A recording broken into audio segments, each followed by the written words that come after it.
oportunidade e o privilégio de estar mais uma vez nesse santuário e desta feita com a responsabilidade de trazer um pouco daquilo que Deus tem colocado em nossos corações através da sua palavra, desta lição da Escola Bíblica Dominical. Quero agradecer ao meu pastor presidente, pastor Rodrigo, por nos confiar esta grande oportunidade. Enquanto eu estou agradecendo aqui, eu estou parando de aprender de pouquinho em pouquinho. Também quero agradecer a Deus, porque este mês, dezembro e janeiro, são 2 meses que eu estou agradecendo de uma forma especial a Deus. Em dezembro nós fizemos 40 anos de ministério pastoral. E em janeiro, 67 anos de idade. Eu louvo a Deus porque Ele tem me conservado na sua presença.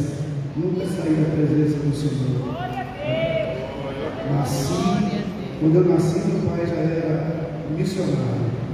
E até aqui o Senhor tem me sustentado. Quero cumprimentar os internautas e conto com a ajuda dos irmãos nesta jornada. Queridos irmãos, nós estamos na 4ª lição, desde o primeiro trimestre. Estamos tratando desse assunto que é a Santíssima Trindade, falando do Deus único, revelado em 3 pessoas, e hoje nós vamos falar sobre a paternidade divina. Um estudo um pouco complicado, difícil. Se a gente não tomar cuidado, a gente acaba falando a Bíblia toda e depois o próximo professor não tem que falar, né? Mas é desse jeito.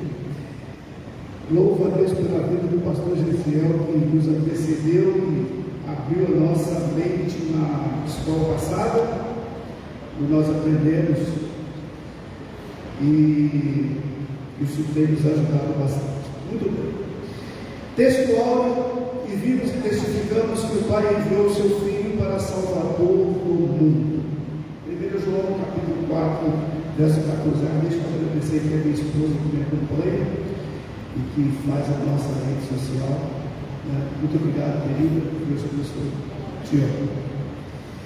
Queridos, na galeria dos dons espirituais encontramos o dom de discernir os espíritos.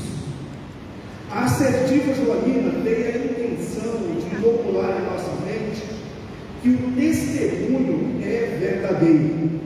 Por isso, ele diz: e vimos e testificamos.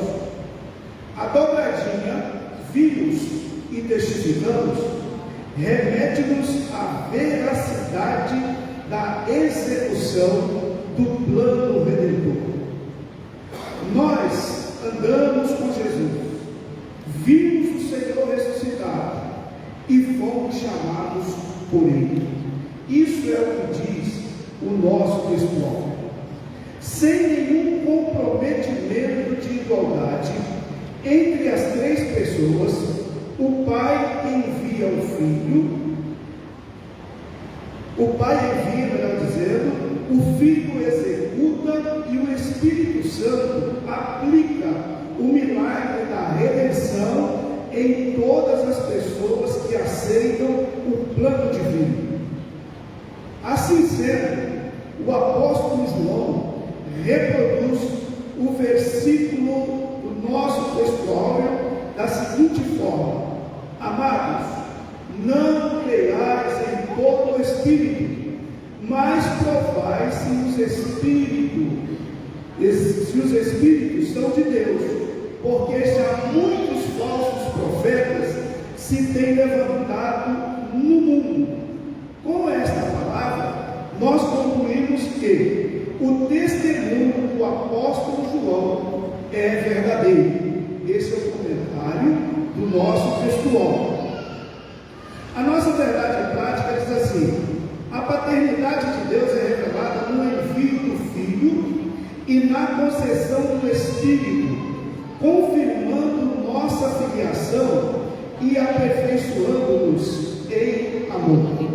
Comentando a nossa verdade prática, nós vamos encontrar que, entre os atributos divinos, temos a paternidade, o qual, por revelação, entendemos ser o título aplicado à primeira pessoa da Santíssima Trindade.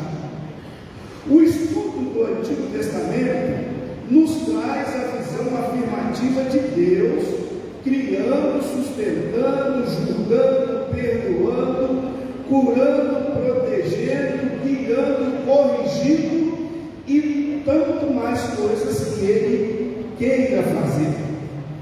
Um olhar menos especulativo nos mostra apenas a primeira pessoa da Santíssima Trindade atuando. Na realidade, não é. É o Deus Trino em ação. Aprendemos então na lição anterior que Ele é Deus Pai, Deus Filho e Deus Espírito Santo. Então não tem como nós dizermos que é só a primeira pessoa, só o Pai que está atuando. Entendemos então que em cada dispensação, uma das pessoas da Santíssima Trindade age proeminentemente, mesmo assim, nunca age sozinho. Então nós temos as três dispensações, né? A dispensação do Pai, o Antigo Testamento, para melhor compreensão, a dispensação do Filho, o Novo Testamento, até Atos dos Apóstolos, e chegamos na era do Espírito Santo.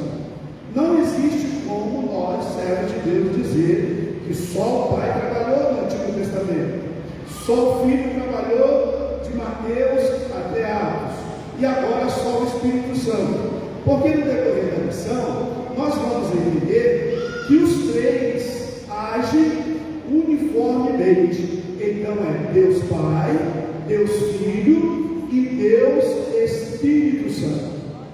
No Sermão do Monte, Jesus, por 16 vezes, refere-se a Deus como Pai.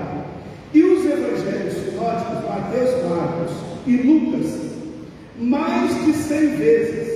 E só o evangelho de João, 156 vezes. Esses números é para nós termos uma dimensão de como é dividido, ou como o Pai trabalha, como o Filho trabalha em relação ao Pai. Nenhuma segurança e consolo teríamos se não fosse, por revelação do Espírito de Deus, a convicção da paternidade divina. Ou seja, o nosso consolo, o nosso conforto é porque nós entendemos, por revelação divina, que nós temos um Pai que cuida de nós. É como se nós víssemos o Senhor Deus sentado na cabeceira da mesa e cuidando dos seus filhos que estão ao redor. Introdução. Nesta lição, estudaremos como o Pai revela sua paternidade por meio da Trindade. Veremos que esta paternidade é reconhecida na confissão de Cristo e aperfeiçoada em nós pelo amor, garantindo nossa comunhão com Ele, capacitando-nos a viver com confiança, fidelidade e expressão visível da nossa filiação diante do mundo.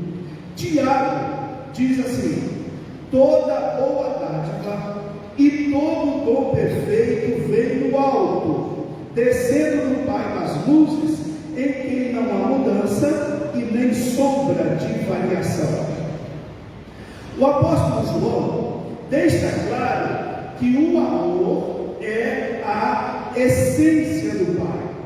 Isso está revelado quando criou o mundo, o homem, e elegeu a nação de Israel para ser o seu povo especial.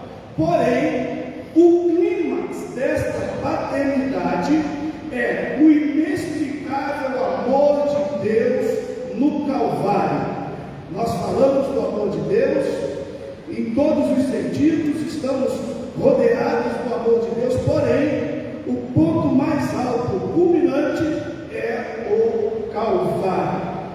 Nenhuma pessoa pode sentir-se excluída do amor de Deus, pois Deus se importa com todas as pessoas. Seu amor é intenso e isso é desde a eternidade. Tanto é que João nos exorta, meus filhinhos. Interessante João falar dessa forma, porque ele quer transmitir exatamente esta paternidade. E aí ele utiliza esta expressão: meus filhinhos, estas coisas vos escrevo para que não pequeis. E se alguém pecar, temos um advogado para com o Pai, Jesus Cristo, o justo. Quem é ele? Ele é a propiciação, ou seja, o sacrifício pelos nossos pecados, e não somente pelos nossos, mas pelos pecados de todo o mundo. O amor do Pai nos revelou o Filho, nos trouxe o Filho e, consequentemente, nos transformou em filhos. Então, aí está a essência do amor de Deus para conosco, a manifestação do amor de Deus em relação a nós. Primeiro, o amor de Deus revela o seu Filho. Depois, o amor de Deus nos traz o seu Filho. E finalmente, o amor de Deus nos transforma em seus filhos. Por isso nós estamos aqui. E assim nós podemos dizer: quem nos separará do amor de Deus que está em Cristo nosso Senhor?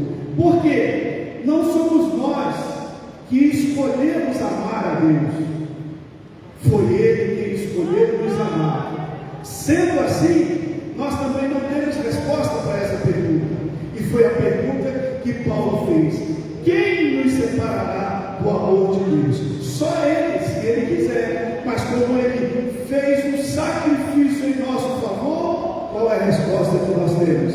Aceitar o seu amor é tudo que nós temos e podemos fazer. Algumas vertentes teológicas insistem em desconsiderar esta verdade bíblica, porém Paulo deixa bem claro que são três pessoas em uma só. E a referência que nós escolhemos aqui é a que nós ouvimos em todos os cultos: a graça do Senhor Jesus, o amor de Deus e a comunhão do Espírito Santo. É a segunda vez que é determinada a presença das três pessoas da Santíssima Trindade ao mesmo tempo. Então nós temos aqui o amor de Deus que nos envolve, a graça do Senhor, o amor de Deus e a comunhão do Espírito Santo. Seja com todos vós. Amém. A Trindade não é formada por três deuses, e sim por três pessoas divinas. A paternidade divina, que é o assunto da nossa lição, foi revelada de forma plena na ação conjunta da Trindade. Então, nós, durante todo esse trimestre, se todos nós acompanharmos as lições, nós vamos observar, não é uma dificuldade, mas esta repetição, porque não tem como nós tirarmos um do outro, separar. Esse é o primeiro rei, o segundo, esse é o terceiro. Não, nós estaremos sempre tratando dos três, porque tudo que envolve a Santíssima Trindade são as três pessoas em uma só. O Pai enviou o Filho, este revestiu-se de carne, sendo obediente até a morte e morte de cruz. O Espírito Santo nos foi enviado da parte do Filho e faz a sua habitação na igreja, a fim de mantê-la viva para o dia de Cristo. Sendo assim, qual é a tarefa da igreja? Manifestar a paternidade divina através do grande amor de Deus, enviando-nos o seu Filho. É a forma que Deus deixou como tarefa para a igreja. O que nós temos que fazer? Manifestar, porque a paternidade, nós somos filhos de Deus. Por que nós somos filhos de Deus? Porque Ele enviou o seu Filho. Ele enviou o seu Filho por que motivo? Porque Ele nos ama. Se Ele nos ama, então Ele é o nosso Pai. Ponto de número 1, para os irmãos que estão acompanhando aqui pelo telão ou com a revista. A paternidade do Pai.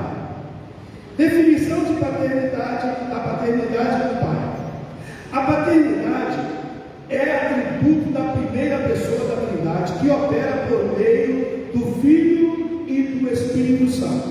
Paulo, escrevendo aos Efésios, ele diz assim: um só Deus e Pai de todos, o qual é sobre todos e por todos e em todos vós.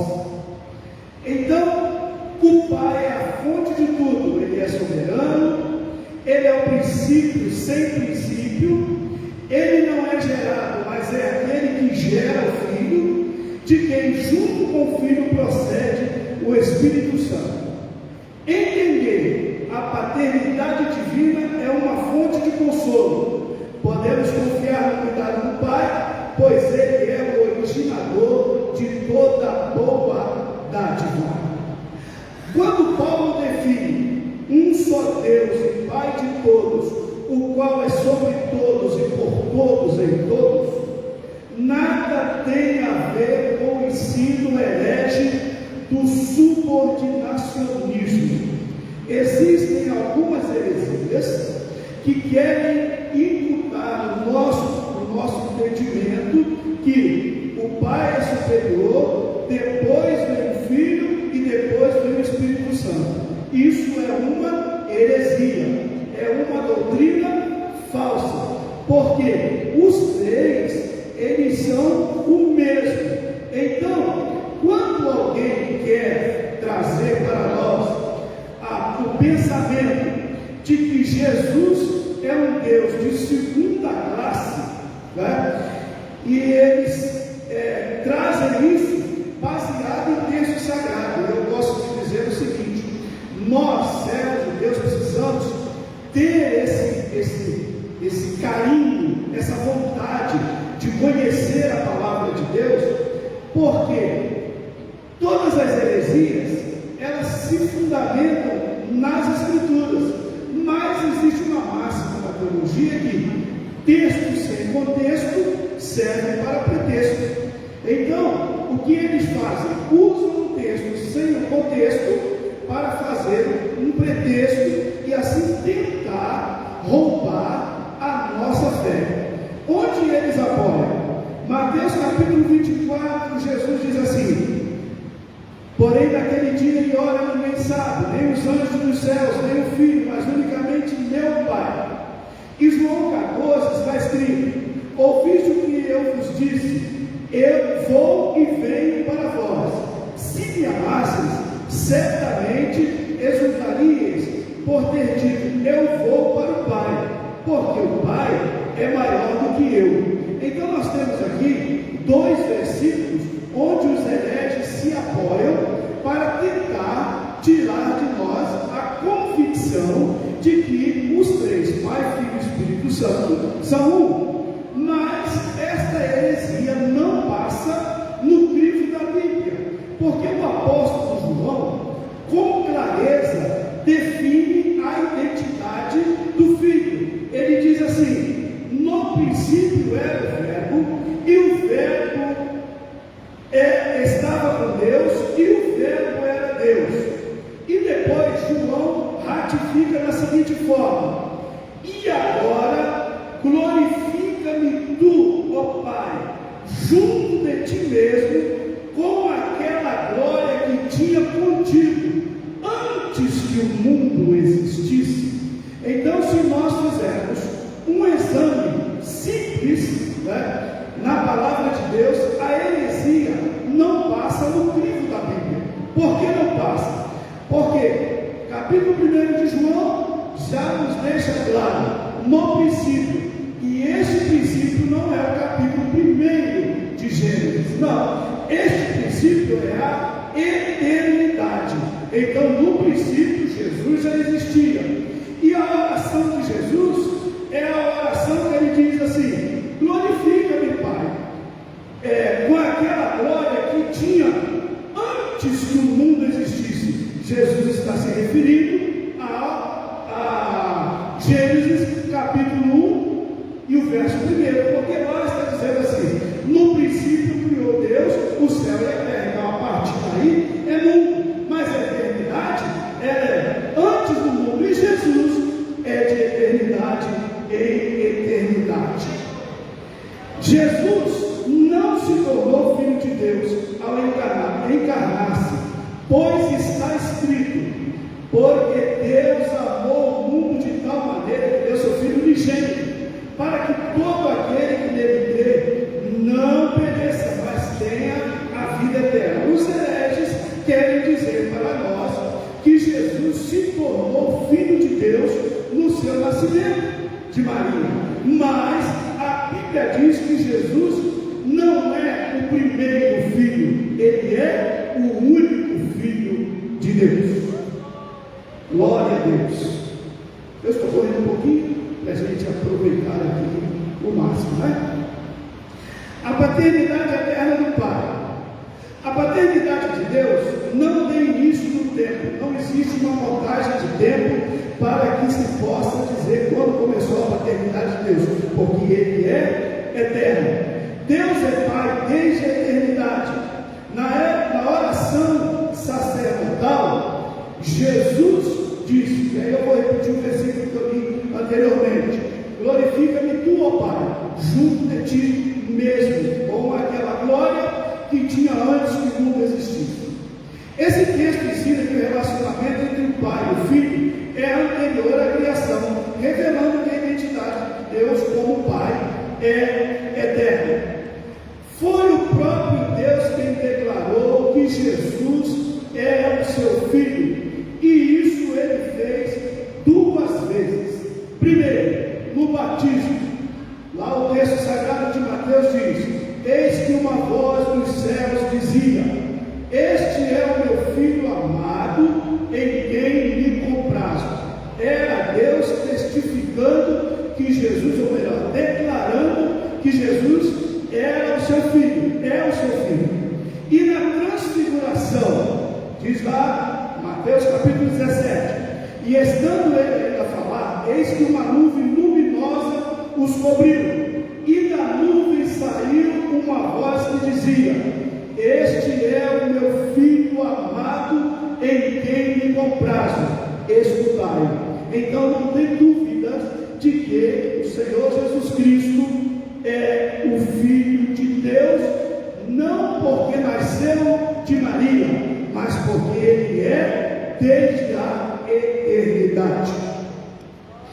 Deus nunca foi visto por alguém, por isso o Filho que está no seu seio o revelou.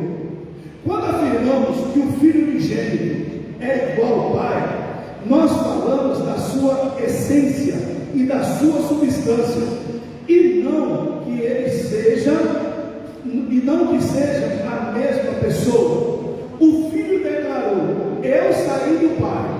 O Filho conversa com o Pai como outra pessoa.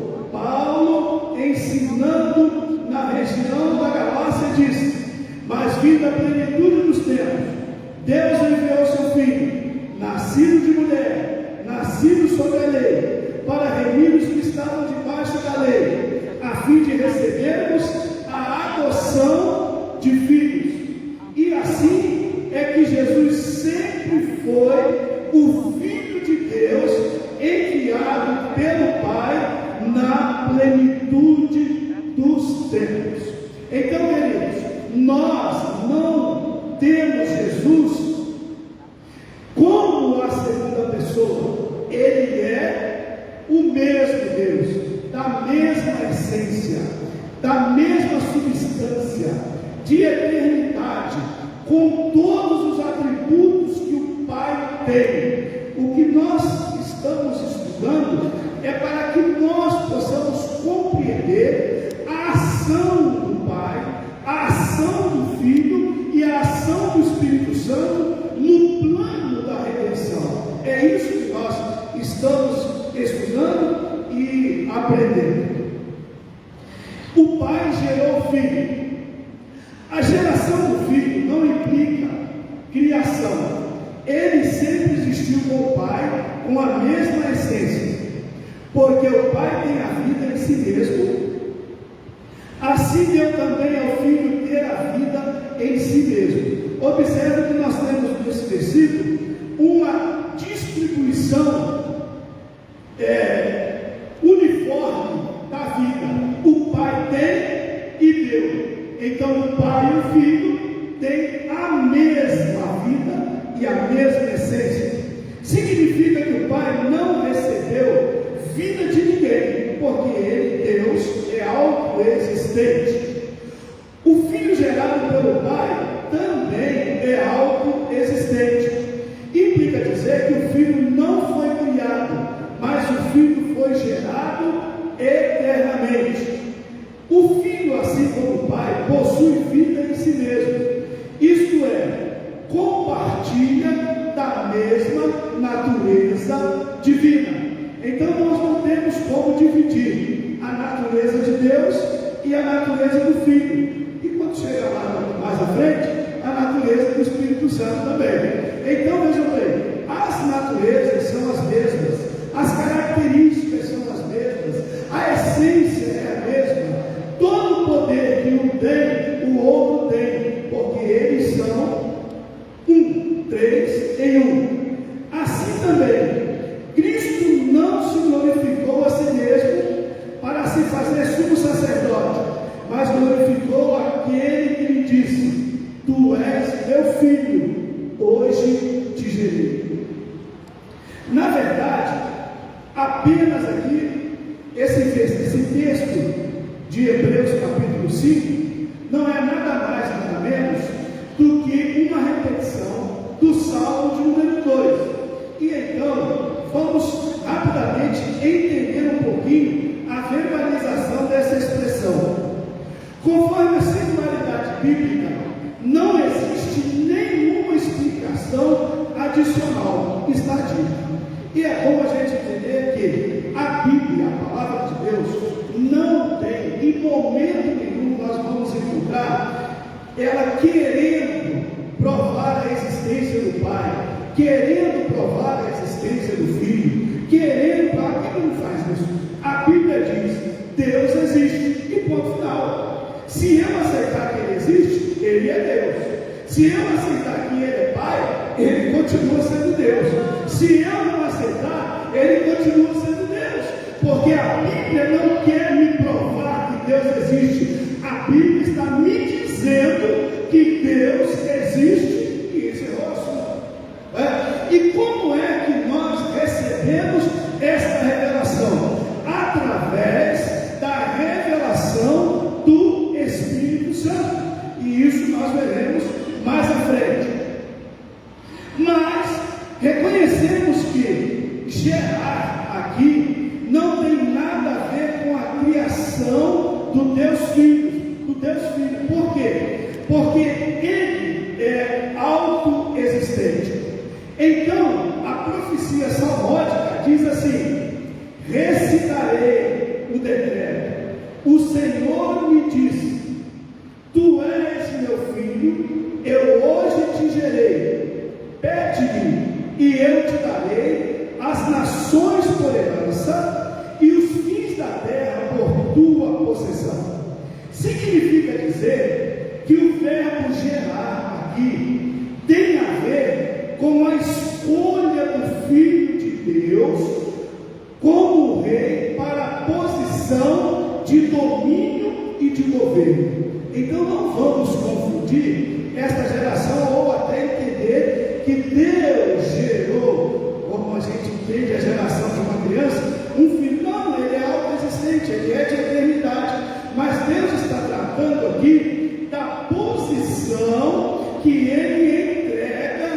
Jesus Cristo, seu Filho, de dominar e governar todo mundo, conforme está lá em Apocalipse. Na consumação de tudo, Ele é o Rei dos Reis, Senhor dos Senhores, e reinará para todo sempre. Aleluia.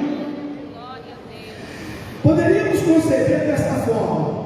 Então, esta palavra do Salmo 2, versos 7 e 8, podemos ampliar desta forma. Estou declarando hoje, palavras de Deus, estou declarando hoje publicamente que sou teu Pai e tu és o Rei, cujo trono subsiste sobre o século dos séculos.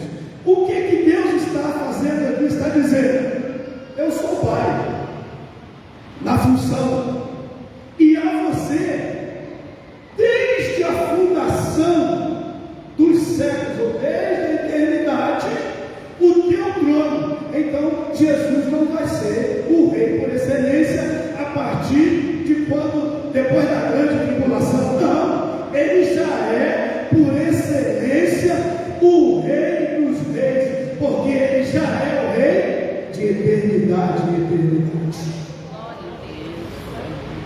Quando se cumpre isso para nosso conhecimento?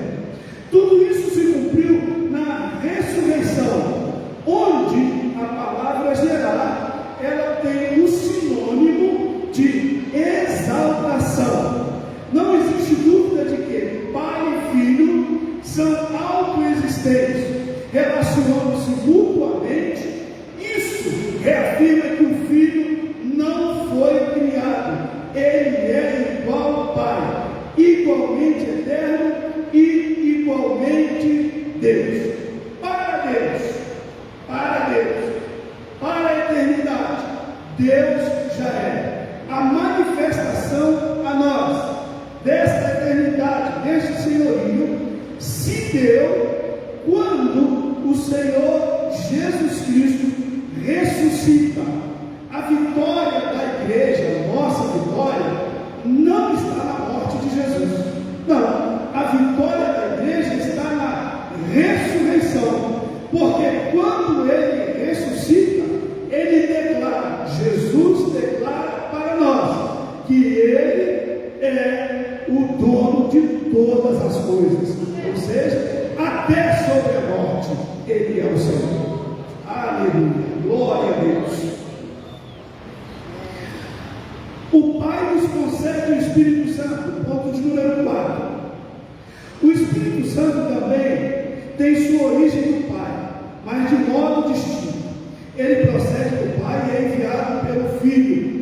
Saber que o Espírito Santo procede do Pai e do Filho é muito mais do que um detalhe teológico. É uma fonte poderosa de segurança para a nossa vida cristã. O Espírito Santo é o próprio Deus, enviado para estar conosco para sempre. Ele nos aproxima do Pai, testemunha ao nosso espírito que somos filhos de Deus e nos guia em toda a verdade. Glória a Deus. Só um pouquinho. E nos guia em toda a verdade. O termo pericolese significa interpenetração e coabitação das três pessoas da Santíssima Trindade. O que nós temos aqui?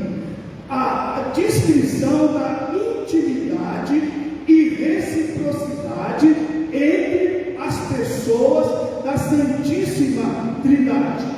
Jesus, referindo-se ao Deus Espírito Santo, disse: Ele me glorificará. Quando Jesus ora, Ele pede: glorifica o teu Filho, para que também o teu Filho te glorifique. Assim sendo, o Espírito glorifica o Filho, que glorifica o Pai, que glorifica o Filho. Esta subordinação é tão somente funcional. O Espírito também é gerado pelo Pai. A paternidade de Deus é eterna, revelado no seu Filho, que é eterno, e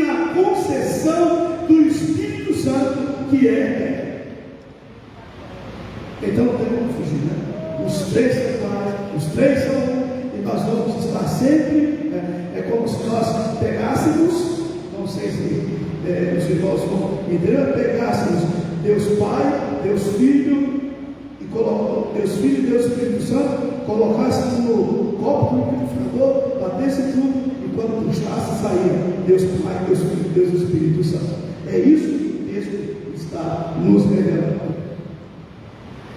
Como o Pai caridoso, Ele se importa conosco, nos guia e nos recebe, para que possamos ter uma comunhão profunda e aberta com Ele. Como um Pai, Deus não tolera o mal em seus filhos e não falha quando é necessário discipliná-los corretamente.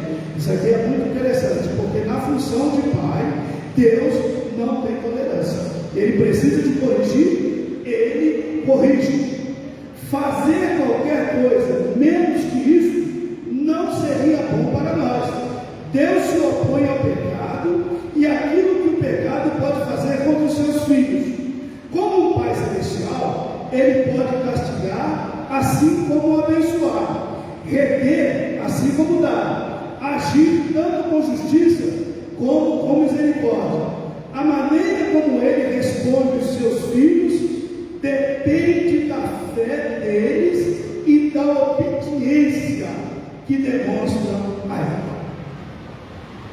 A essência do Pai é dessa forma, ou seja, Ele não tolera. Se Ele tem que corrigir, Ele vai corrigir. Se Ele tem que dar, Ele vai dar. Mas se Ele tiver que reter, Ele vai reter. E não adianta chorar, porque Ele é o Pai e Ele sabe o que é melhor para cada um de nós. E a Bíblia diz que por Ele nos amar, Ele nos corrige. E possa ser não. Com certeza, uma retenção ou não doar é uma correção para que nós não saiamos debaixo da sua potente mão. Ponto de número 2. Reconhecer a paternidade do Pai. Confessar a Cristo como Filho. A confissão de que Jesus é o Filho de Deus é um ato central na fé cristã.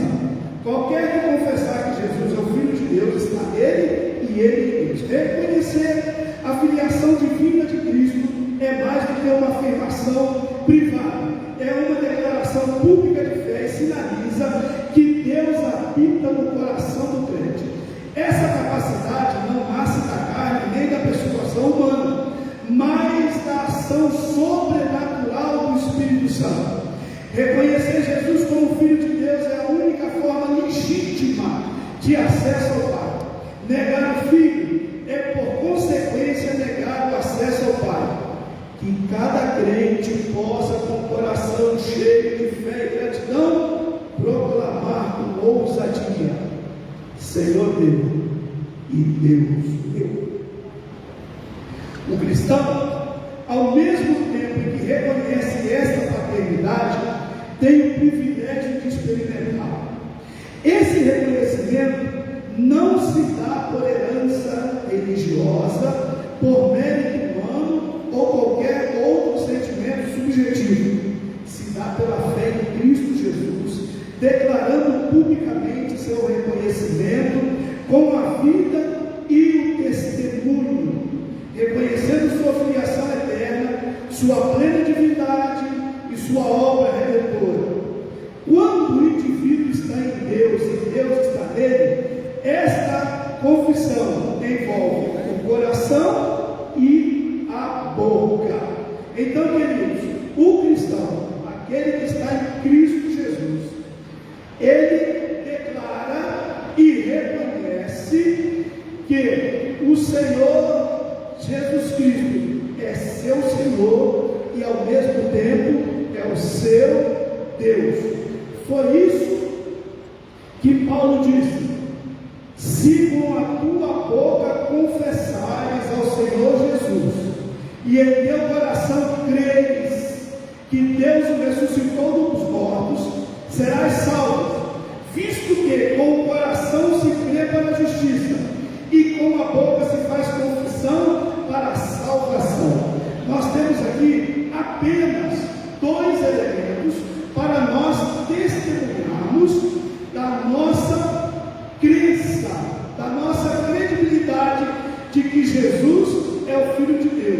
nós temos a boca e o coração. No trimestre passado, nós aprendemos que o coração na Bíblia não é esse músculo que bombeia o sangue, é a alma. Então podemos sim traduzir: com a boca confessamos e com o nosso coração, com a nossa alma, nós queremos para a justiça. O coração ou a alma exprime a convicção interior e a boca faz a declaração exterior. Então, meus queridos, se esta fé, se esta convicção não estiver na alma, com certeza a boca não vai confessar.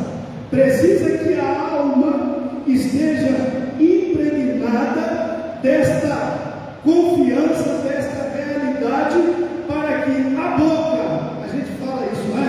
A boca só fala que o coração está cheio. Como nós estamos tratando de coisa espiritual aqui, então a boca só vai falar que Jesus Cristo é o Senhor e que Deus é o nosso Pai, se a nossa alma estiver impregnada, estiver cheia disso. Do contrário, não vai falar. Sabendo que ninguém pode confessar Jesus como filhos, se não for pelo Espírito Santo. Então, para que haja esta confissão, nós precisamos estar o quê? Cheios do Espírito Santo. E quando estamos cheios do Espírito Santo? Quando aceitamos Jesus e permitimos que Ele faça morada dentro de nós.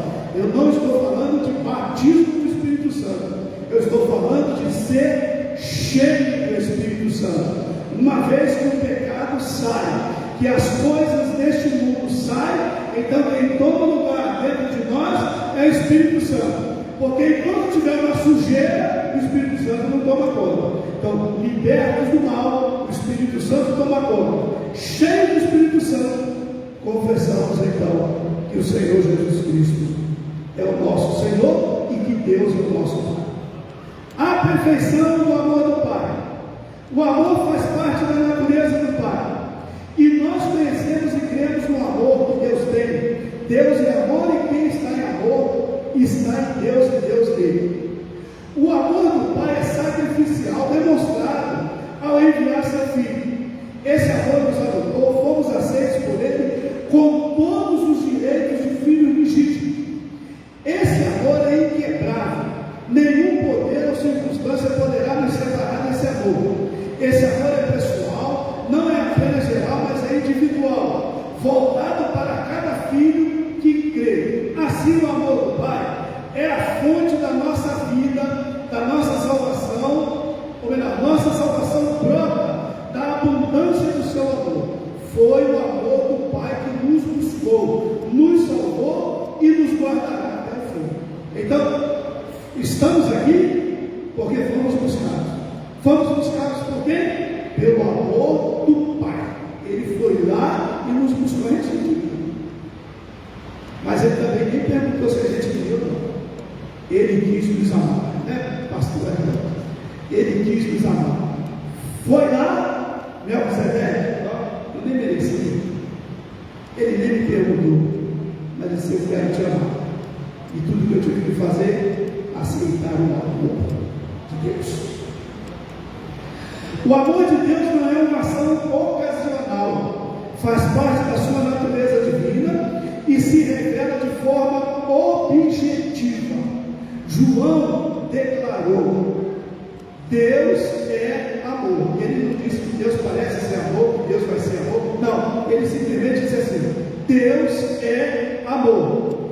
O amor de Deus tem seu aspecto sacrificial. Ele enviou o seu único filho para morrer em nosso resgate. Também é um amor relacional, tornando-nos filhos por adoção, e por natureza esse amor é inquebrável, ele é eterno e pessoal. E repetimos o que nós dissemos lá no começo: nada nos separará do amor de Deus. Então, queridos, primeira característica do amor do Pai: sacrifício. Ele fez o sacrifício. quis fazer o sacrifício, e por esse sacrifício é que nós estamos aqui. Mas não é só o sacrifício, Deus também, o seu amor é relacional. Veja bem, nós fomos desgarrados, perdemos a condição de filho, e aí a Bíblia diz que hoje somos filhos por adoção. Estudamos isso no trimestre passado. O que é ser adotado? Adotado é deixar de viver, de servir, de pertencer àquela família para pertencer a esta família com todos os direitos. Isso é adoção. É um desligamento completo. Me desligo daquela e me ligo a essa. É o sentido de adoção nas Escrituras Sagradas. E foi isso que Deus fez.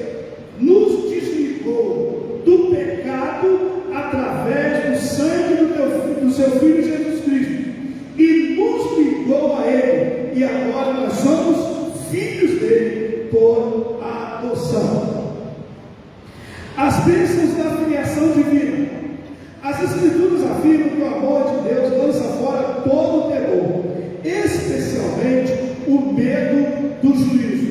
E diz o apóstolo João na primeira carta: nisto é perfeito o amor para conosco, para que no dia do juízo tenhamos confiança. Que confiança? Esta confiança estabelece a segurança da nossa condição como filhos de Deus.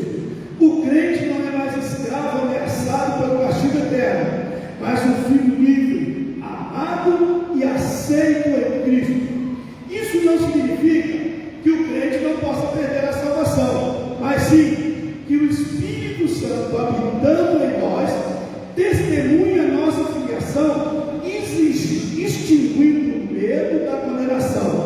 O verdadeiro amor, aperfeiçoado em nós pelo Espírito, remove o medo, pois no amor não há temor. Antes, o perfeito amor lança fora o temor. O amor aperfeiçoado em nós tira o medo do juízo, muda a nossa condição espiritual através da adoção, fazendo-nos entender que saímos de escravos do pecado para filhos de Deus.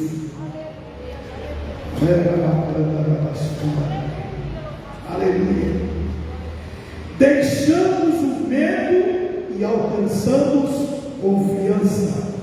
Saltamos da condenação para a absolvição. Não existe nenhuma palavrinha mágica, mas sim uma segurança relacional se permanecermos em Cristo.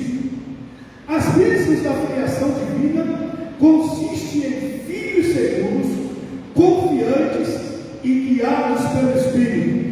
Confessar que Jesus é o Filho de Deus é evidência da filiação divina e comunhão com o Pai.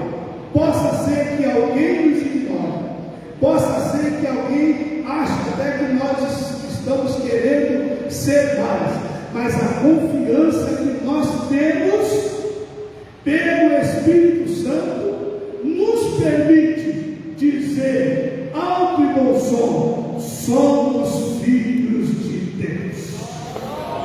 Aleluia, glória a Deus.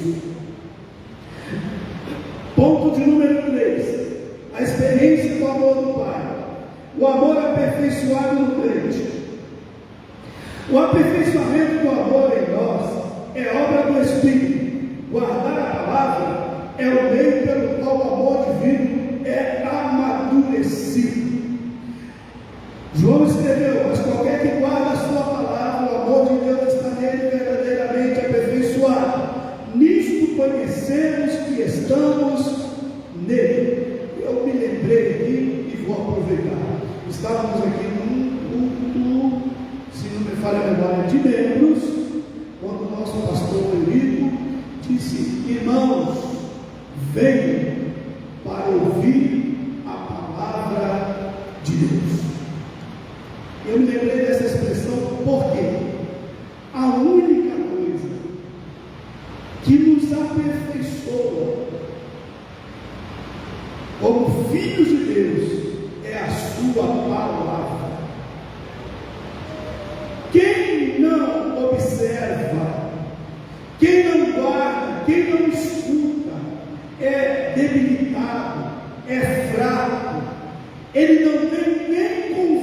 convicção da sua salvação. Porque a convicção da salvação, ela só vem através da palavra. E a palavra nos faz entender que o Espírito Santo está agindo em nós. Se não for a palavra, não adianta. Não tem como. E para que haja essa convicção, eu preciso estar diante da palavra, vivendo a palavra e guardando a palavra de Deus. Essa obediência prática à palavra é evidência externa de um amor interno e verdadeiro. Não há amor genuíno a Deus sem compromisso concreto com a sua vontade revelada. A cada ato de obediência, mesmo nas pequenas coisas, o amor de Deus é fortalecido. Devemos viver de maneira que a nossa prática aprofunde a realidade do amor em nosso coração. Portanto, refletir Deus no mundo está sendo aperfeiçoado no amor. Quem tem o amor de Deus reflete esse amor. E aí o mundo nos conhece, não é porque nós somos bonitos, né? Até que a irmã Sheila fala de vez em quando que eu sou bonito, mas não esquece isso, vamos continuar assim. Veja bem, não é porque nós somos bonitos, não é porque nós estamos bem vestidos. O mundo nos reconhece porque o amor de Deus está sendo aperfeiçoado em nós pelo poder da sua palavra. A perfeição do amor de Deus se faz refletir quando frutificado e amadurecido. Esse atributo comunicável não pode ser estático, precisa ser dinâmico. Está escrito: conheçamos e prossigamos em conhecer. E para prosseguir neste conhecimento, precisa estar atento à palavra de Deus. É a única forma. Quem obedece à palavra de Deus anda como Jesus andou e tem o coração em prol dos perdidos e necessitados. Reflete o amor aperfeiçoado. Eu só coloquei essas duas coisas aqui porque se eu ando como Jesus andou, eu vou fazer o quê? Desviar de pecar. Porque eu estou andando como ele. Por onde é que Jesus passou? Passou por aqui. A Bíblia diz que ele viveu entre os homens, esteve aqui e não pecou. Então, se eu vou andar como ele, eu vou desviar de pecar. Esse é o primeiro. E o segundo, tem um coração em prol dos perdidos. Eu sempre digo isso, já disse em vários lugares, aqui também já disse isso. A igreja só tem 3 missões na terra. 3. Primeiro, glorificar a Deus. Já falamos isso aqui na missão. Glorificamos a Deus porque refletimos o amor de Deus. Segundo, ganhar almas para o reino de Deus. É a segunda missão da igreja. Ganhar almas para o reino de Deus. E a terceira, esperar a volta de Jesus. Se nós conseguirmos nos manter dentro desse propósito, estamos cumprindo a missão, ou estamos andando nos passos do Senhor Jesus. O amor, vou finalizar aqui. O amor é a marca dos filhos de Deus. Deus é Espírito, jamais foi visto por alguém, perceptível apenas pela revelação do seu Filho, e pode também ser visto naqueles em quem habita, em quem o seu amor é aperfeiçoado. Concluímos, meus irmãos, dizendo: a paternidade de Deus é revelada de forma plena na ação conjunta da Trindade. Então tenhamos dentro de nós a ação conjunta: Deus Pai, Deus Filho, Deus Espírito Santo. Isto é a revelação completa da paternidade de Deus. Como Pai, Ele nos protege. Como Filho, nos redime. E como Espírito, nos preserva. Oremos a Deus. Assim mesmo como estamos, vamos curvar as nossas cabeças. Podemos orar, pastor. E vamos agradecer a Deus por esse momento tão especial de falar de Deus, Pai. Te adoramos, Pai, por esta oportunidade feliz que o Senhor nos concedeu. Oh, aleluia! Que podemos ministrar a Tua palavra e podemos absorver quão bom é termos o Senhor como nosso Pai. Sabemos que estamos protegidos, porque o Senhor tem um amor especial pelos seus filhos. Te suplicamos, ó Deus, que o Senhor continue guardando a tua igreja, guardando o nosso coração, e que nós possamos brilhar nas pisadas do teu Filho Jesus Cristo, até o dia que estejamos para sempre na glória. Aceita a nossa oração, te suplicamos e te agradecemos em nome de Jesus. Amém. Muito obrigado, pastor. Deus nos abençoe.